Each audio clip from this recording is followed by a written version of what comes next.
Hi, everybody. It's meteorologist Joe Cioffi here on this Sunday night. I was going to do it at 9 o'clock, but something's come up, so I have to kind of do it a little bit earlier. And hi to Delvin, who just jumped on, and it's good to see you there. We're going to take a slightly different approach tonight. I'm going to do something a little different at the very beginning. We are going to analyze the upper air, but we're also going to look at one of the long range models, so you can go out for a couple of months. I know a few of you have had questions. I am not a fan of long range forecasting, mainly because I can't get my head around it. So, and I've said this many times, if you're looking for a wintertime forecast, you're not going to get it from me, because I tried it over the last couple of years, and it's just too much work. And, not that I don't like to do work, but it's just way too much to look at and to look into, and I don't get it right. So why am I going to do it? Why bother? I'm a short range guy. That's where I kind of cut my teeth. A lot of the long range stuff wasn't even around when I was in school and in my developing years, getting my forecast technique, kind of sharpening it up. I leave that for the youngins who are much more into it. So a big hello to everybody. Giants are still playing at the moment. I saw they tried a 2-point conversion. I thought they made it, but I guess they didn't. I'm not sure what exactly transpired, but I missed it. But anyway, why don't we get the video going? You can see a couple of things that are going to be going on in the long range with the overall pattern. Warm-up coming this week in the East. It's going to last probably through Thursday. Then after that, kind of gets a little questionable. Also, the tropics, for the first time in almost 2 months, there are no weather systems that have the potential for tropical storm development over the next 5 days. But we've been saying that toward the end of this week and next weekend, pressures, especially in the Gulf of Mexico and in the Northwest Caribbean, are going to be on the low side. And some models are trying to be bullish with the idea of something developing there, although it is a bit different here. This is not a system that its origins are coming from the deep tropics. It's not a Cabo Verde system, a wave coming off the African coast. I think that season may be done now. So we're going to look at potential development in the subtropical southwestern Atlantic and the subtropical southwestern Atlantic, generally west of 60 degrees west, and also in the Caribbean and in the Gulf of Mexico going forward. I still think we're going to wind up with a few more named storms in the mix, and we'll see how they play out. But in the meantime, we'll take a look at the long range, the short range, and the tropics, and we'll come back at the end for some questions. I thought I'd start off a little bit differently today. We'll go into the super long range because it's the beginning of the month, and we have a bunch of different long-range models that come out. I'm not going to spend too much time on this because my own personal view is that there's just way too much volatility to try to figure out the short term, let alone the long term. But just for laughs, at least, we are looking at this is the CFS model, and we are going to look at just one of its particular members, because apparently there's more than one, and they all probably have different ideas on how this is all going to play out. But look, the bottom line is it's long range, so take it with a grain of salt. But this is for the month of, let me start with November, okay? And here we have it, the yellows. Now this is only slightly above normal. You can see the scale on the side. The white area is neutral. Blue, you start to get into a little bit below normal, and then you have a little bit above normal in the eastern part of the United States, but not crazy above at all. It looks like maybe about half a degree to maybe a degree or a degree and a half, and then you have this little patch of below normal out over in parts of the Rockies and in the plains, much above normal, and you see some big above normals over parts of northern Alaska along the north slope and out into the Arctic, and then the rest of the Arctic region looks like it's pretty close to average. So we'll move it through as we go into December. December showing Again, looks like a degree or so above average. Some areas closer to neutral, below average up in the Pacific Northwest, above average down in the Southern Plains, and above average up into eastern Canada. Probably implies a little bit of a ridging in the east and a little bit of troughing in the west. But again, we're looking at this in the broadest sense. And then in January, looks like the whole country for some reason is at or a bit below normal. By a couple of degrees. Now, remember, the further out we go in time in this, talk about variability. We could see this a month from now; it'll be totally different. In February, some below normal temperatures up through the northern plains and on up into central and western Canada, and somewhat above normal by a degree or two in the eastern part of the United States. Kind of neutralish for March, and then below normal for much of the plains, Midwest, and Northeast for April, and then close to normal for May. So here's June, close to normal, a little bit above, back over through Texas and parts of the Gulf states. So look, it's long range. Who knows? Okay, but I just wanted to throw that up there for fun because I know a lot of you folks ask about it all the time. So why not? So why don't we take a look at the European model today, and we're going to take a look at the upper air on the European, which of course goes into this ridge position again. We're going to have another big ridge in the eastern part of the United States. It's going to build up, trough out in the west, trough off of southeastern Canada and Newfoundland. So this is going to be warm for a couple of days though, because the models all seem to flatten this ridge out fairly quickly, so that by Thursday the jet stream is already lowering. So there's probably some kind of front that's going to be approaching. You can see there's a vortex that forms out over into Hudson's Bay, so we get a bit of a flow from Canada. The flow is split in the Pacific. Got some energy that's dropping down from the Gulf of Alaska southward. And when we take it out through time, it brings that trough through. The ridge in the east tries to build offshore to some degree, but you still have enough troughing going on through Canada. So it's a slightly different look from yesterday. One of the things that's different here is that we've got this big cutoff low storm sitting out in the Pacific Ocean right along and just north of 40 degrees north, and we actually have a ridge building up over Alaska. So there's a split flow here. With energy that'll probably be trying to come into the Pacific Northwest. And at the same time, you've got this Canadian jet with a trough approaching the eastern part of the United States. So it would certainly suggest to me that while it'll be rather warm for a few days this week, after Thursday, it'll probably just settle down and maybe be closer to average or a bit above average, but not crazy above average, like we saw in just last week. Now, where is this going to take us in terms of the actual weather? Well, why don't we take a look at what the model is doing? I want to start with the tropics because we are going to be quiet in the tropics for at least part of this week. But, we've been mentioning the fact that the models, especially the European model, has been continually showing lower than normal pressures across the Caribbean and in the southwestern Gulf of Mexico.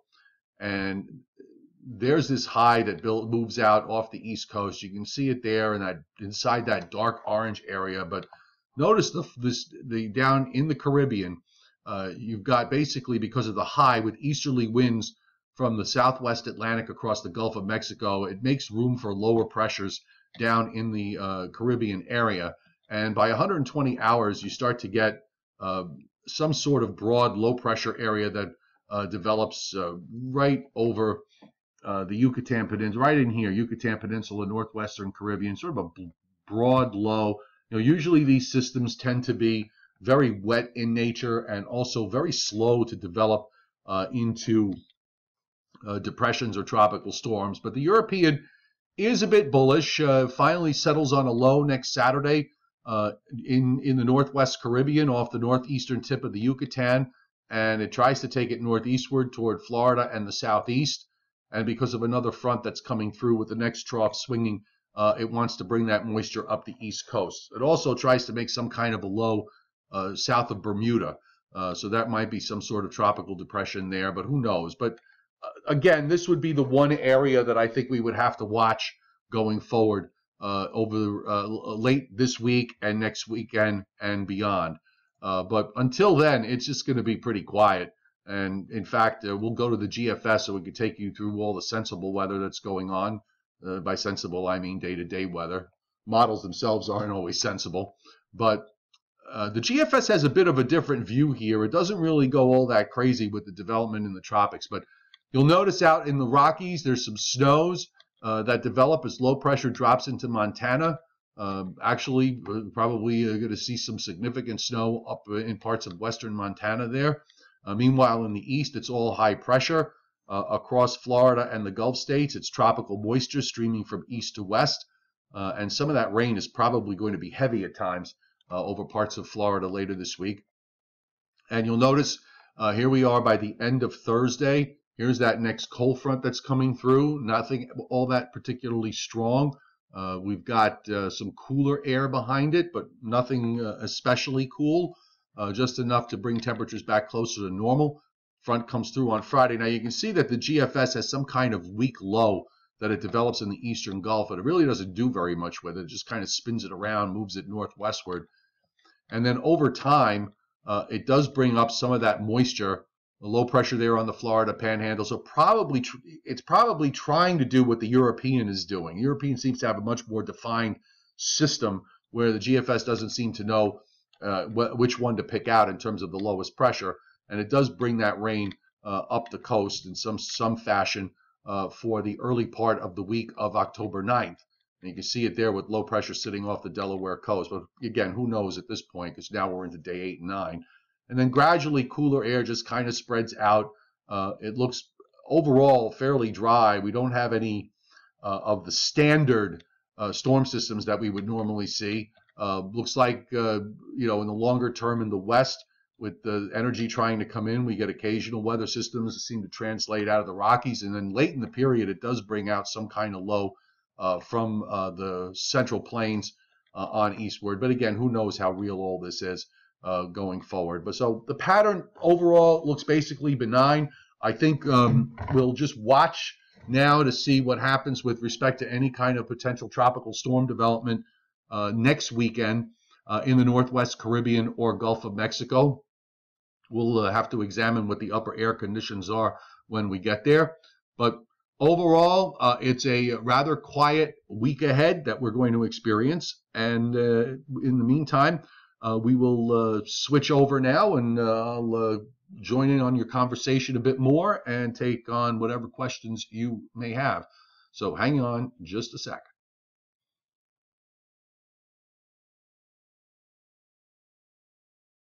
On whatever questions you may have.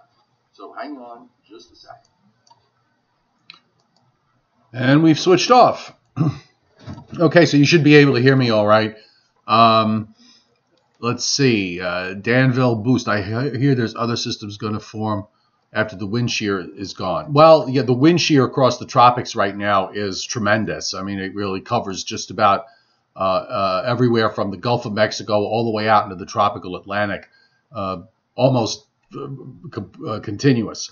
There's 3 big upper lows. It's a huge change from what we saw just over the last 4 weeks, where you might have had an upper low here and an upper low there, but the general conditions across the tropics were highly conducive for development. We saw the major hurricanes that we experienced, of course. Now it's the complete opposite, and it's really expected. You can't have all this latent heat being expended out into the atmosphere and not have a consequence to it. At some point, the atmosphere has got to kind of take a breather, and that's exactly what we're seeing right now. Now, given that this has been a very active season, I think after this short breather, we'll probably get another fire up of development. Hang on a second, guys. Let me just turn that off. Oh boy. There was a certain person on Facebook who just waits for me to be doing something live somewhere and then starts messaging me. So I apologize for that. So overall, this time of year in the Northeast anyway is a very quiet time. It's very dry. And that has definitely been the case, except for that one thunderstorm. I didn't have a thunderstorm near my house all summer, and I got clobbered with one yesterday, so go figure. So everybody in this area within 100 and 150 miles had below normal rainfall for the month of September, except for one dot was sitting right over me, and all of it came yesterday. I think it was 2+ inches of rain, some ridiculous amount. Let's see. Boston is going to be too hot this week. You know, Delvin, the heat with this upper high is going to be more west of here. I mean, we're going to see above normal temperatures, and I think we will probably see temperatures try to make it up into the low 80s by the time we get to Thursday, but I don't think it's going to push it to the extreme of what we saw last week. We'll save that for where the actual center of the upper high this time around, instead of being right over us and just to our north and over New England, is more over the Great Lakes. So they're going to get the warmest of the warm air. We'll get very warm, but they'll get the warmest of the warm air. It flooded and thundered yesterday, 7, 10, and 3 inches of rain in Boston. Yeah, you know that upper air disturbance that worked on through yesterday was quite interesting. The air aloft was very, very cold, and that caused not only some low-top thunderstorms to develop, but we had numerous water spouts out here, which is very unusual. And we do get them from time to time over the summer months in certain cases, but yesterday was pretty exceptional. That's right, Danville Boost. Last year at this time, we had Hurricane Matthew scouring the east coast of Florida. Of course, Matthew was the major hurricane from last year, and we, of course, have a whole bunch of them to pick from this year. This was quite a 4 to 5 week experience for me to see these major hurricanes one after another. It was truly remarkable. Now, one of the things, going forward, we're going to start focusing more on the wintertime, and we're going to make this sort of gradual transition as the tropical season starts to wind down and the winter season will eventually start to pick up. I mean, where it goes, I have no idea in the longer term. It looks kind of to me like maybe the second half of October is going to be cooler, certainly cooler than the first, which is sort of a no-brainer considering how warm it's going to be this week. But we might actually get into a bit more of an active pattern for the second half of the month. So we'll see about that. Delvin, 4 hurricane names are going to be retired. Okay, Maria is retired. Irma is going to be retired. Harvey is retired. I'm not sure about Jose. It's possible only because of the fact that Jose was kind of linked so close to Irma and so close to Maria in terms of the track effect that they might just get rid of it. I don't know. Cynthia Guignatis, good to see you here. Transition from Cape Verde systems to more closer to home development is normal. Yeah, this time of year, absolutely. The Cape Verde season is usually pretty short. It runs from, probably in most years, you'll see it from the beginning of August till about mid to late September, maybe into the very early part of October. But with all the hostile wind conditions aloft in the atmosphere in the tropical Atlantic, it probably would take at least a week for that to get out of the way. By that time, you start to move into, toward the middle part of October. The Cape Verde storm, is pretty rare. I mean, you might see something.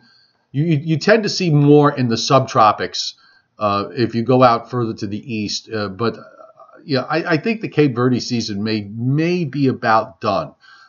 You certainly could see tropical waves marching across, but they may wait until they get to west of 60 degrees west before they start developing.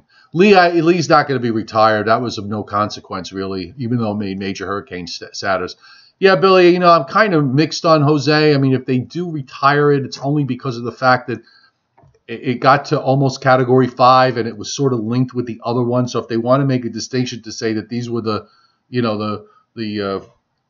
4 great hurricanes of this particular season, they may just want to do that just to keep the confusion down. But then again, I don't know what the criteria is for retiring. But Irma Maria and Harvey definitely are done. You're never going to see those names pop up again.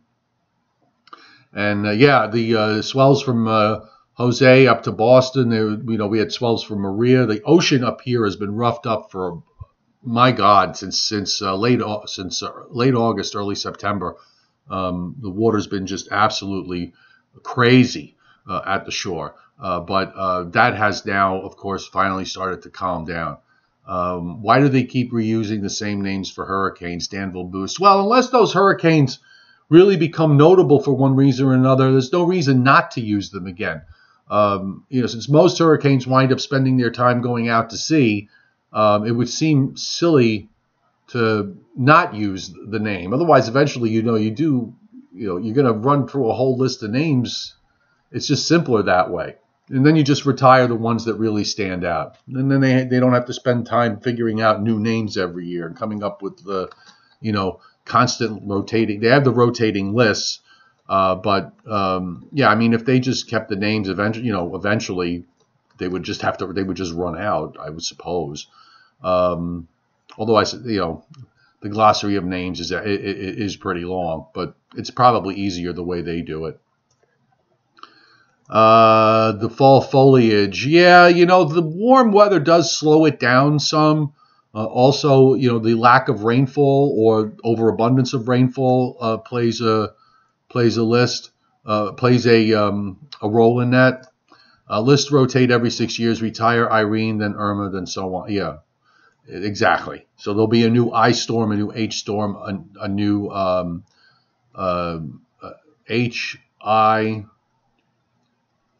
and M for sure. We'll see.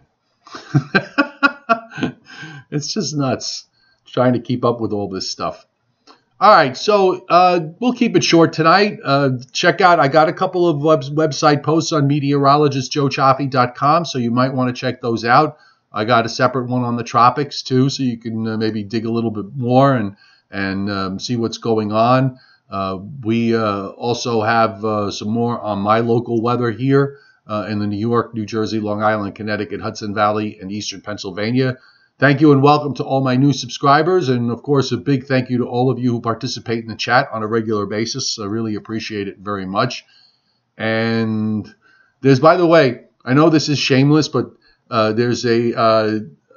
have a Joe Stradamus store now. So if you want a Joe Stradamus coffee mug, there are various ones there to choose from. So help yourselves. It's not forcing it on anyone. I'm just putting it out there. Let me just get the link for you.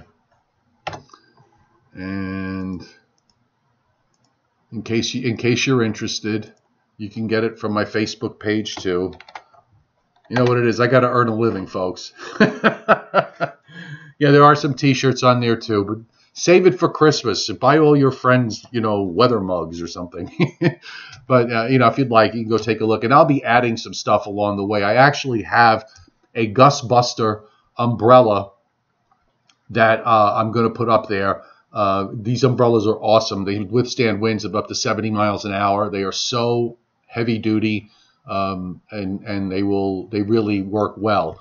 So, but I gotta wait for.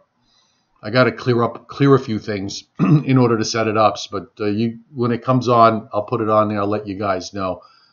So anyhow, thanks for those of you who are, been hitting the super chat or PayPal. I really appreciate it very much. It does go a long way for me. One day I would like to just be able to do this full time. I mean, that's my goal. So we'll see where that takes us in the meantime. Live stream schedules this week. It will go back to normal. Tomorrow we'll be able to live stream around this time. And then during the week, I'm going to try to do some live streaming in the evening time after 7 o'clock. As soon as I get myself settled back to, coming back from vacation, we'll try and do a regular schedule time, maybe around 7:15 or 7:30 on Eastern time. And of course, if weather conditions warrant, I'll do a live stream in the morning as well. But, as long as the weather's pretty calm and quiet this week, we're going to be doing just one live stream a day. and wait for some action to occur, and then at that point we'll rev it up just a little bit. And of course, Sonny Fournier from Cambodia is on. I know communications down in the islands, of course, remains very, very sporadic at best. But it'd be great if we do eventually see somebody on the chat board from Puerto Rico or from the Virgin Islands or from any of the islands there that were impacted by these major hurricanes. We'd love to hear from you. So if you are watching, do by all means share with us your experience. It would be very, very helpful to all of us and to the audience to understand, just how serious these things are when they're approaching. And, even though in the case of Irma for Florida, things turned out to be much better than what was forecast, in terms of what we were facing originally. That was a stroke of luck, and it worked out. But next time it may be different. And certainly the experience of Puerto Rico can attest to what happens when you get hit by a borderline Category 5 hurricane and it plows right across your entire island. And of course the Virgin Islands, St. Croix, St. Thomas, further east, and St. Martin, Barbuda, Dominica, all those islands that were just devastated by the hurricane activity this year. So, if some of you are out there, if you get sporadic communications, and I realize that, but if you do happen to be seeing this, please join us at some point and let us know a little bit about what you went through, and it would be very valuable to everyone so that we can understand it. Thank you, Cynthia. I really appreciate it. I had a nice vacation, a nice rest. I'm all charged up and ready to go. I can actually speak in complete sentences again, which is something that I noticed was getting very, very difficult in the last couple of weeks with all the storms running around and having to keep up with everything. So the vacation was good. And now I'm recharged and ready to go back at it. All right, have a great evening, everybody. We'll see you tomorrow, and have a good week ahead.